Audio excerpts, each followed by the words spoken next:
Good evening. Hello. Tonight we begin with a type of American dance known for such unique steps as the barnyard slide, duck toes, pigeon toes, and wring the chicken's neck. This dancing is called clog dancing, and as Bob reports, clogging is the country cousin of tap dancing.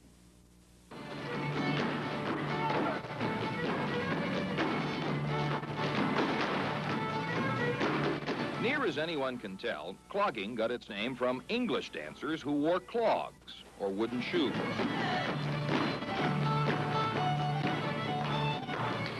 In America, work shoes replaced clogs, and the early settlers borrowed steps from American Indians, African slaves, English and Irish step dancers.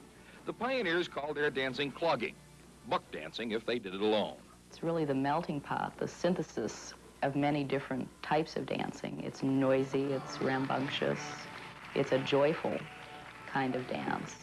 Clogging still flourishes in the mountains of Appalachia, especially in North Carolina. In Chicago, the Heartland old-time dancers are preserving that tradition. They clog in teams for line or square dances, as in this show for 4th and 5th graders at St. Thomas the Apostle School in Hyde Park. Like buck dancers in Appalachia, the Heartland dancers also show off in what's called rise and shine solos.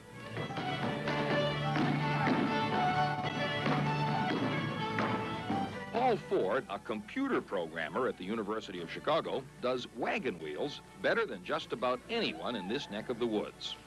Actually, I haven't seen that much authentic clogging, let's say North Carolina mountain people doing it and such. Most of what I've been exposed to is actually sort of a little more urbanized. Scott Dunnington, a Wilmette policeman, is known for his Tennessee walking steps. Clogging, Scott says, is much like learning how to ride a bicycle. It looks like you're standing straight up, but there's a lot of balance involved in shifting your weight from one foot to the other so you can slap the other one around. To Jean Johnson of Hyde Park, soon to be a law student, clogging is like no other dancing she's tried. Most European dancing is done with your body held up, and all of clogging is done down.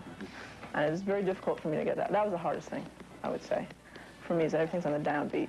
While it takes a while to catch on to clogging, just about anyone can learn it. Looks nice.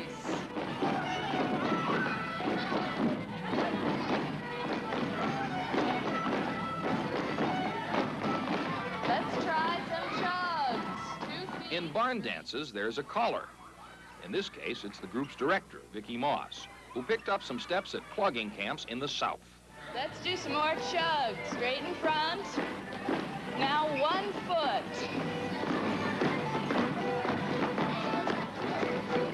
Try the other foot. It was fun and it was tiring. Yeah, I caught on pretty quick because it was pretty easy. The way they dance, dude, is really unique. I've never seen anything like it before. Can I put them here? Can I put them here?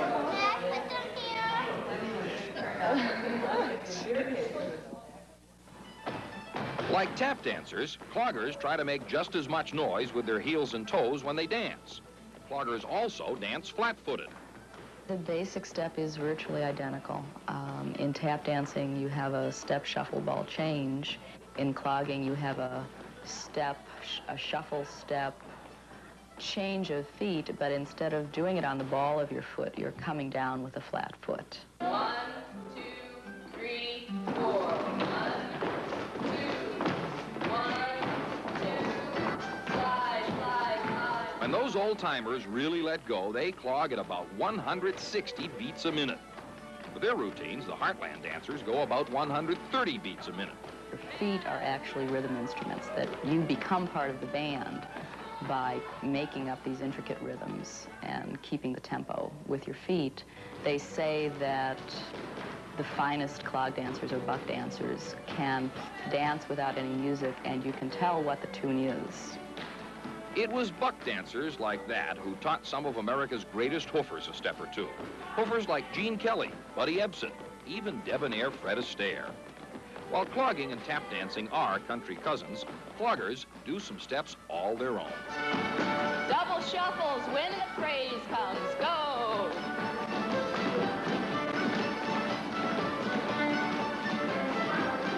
Basic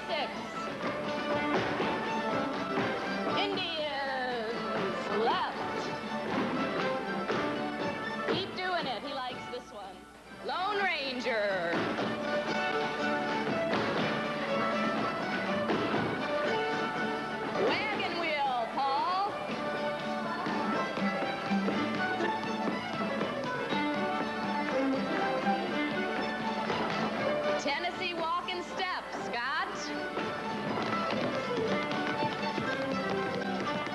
Shoe shine.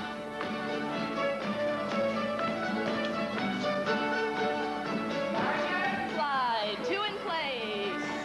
Slide. Do that again. This is a much more modern kind of clogging. The stuff you were just doing, some of it is as old as 200 years ago. And I think you're going to see why it's just as much fun. This dance is called What's My Line? In practice or when they're showing off, the homegrown Heartland dancers sure can stomp and kick up a storm. I hope we never look like the Rockettes. There's some aspect of clogging where you want to go for the precision. You want to all be doing the same step.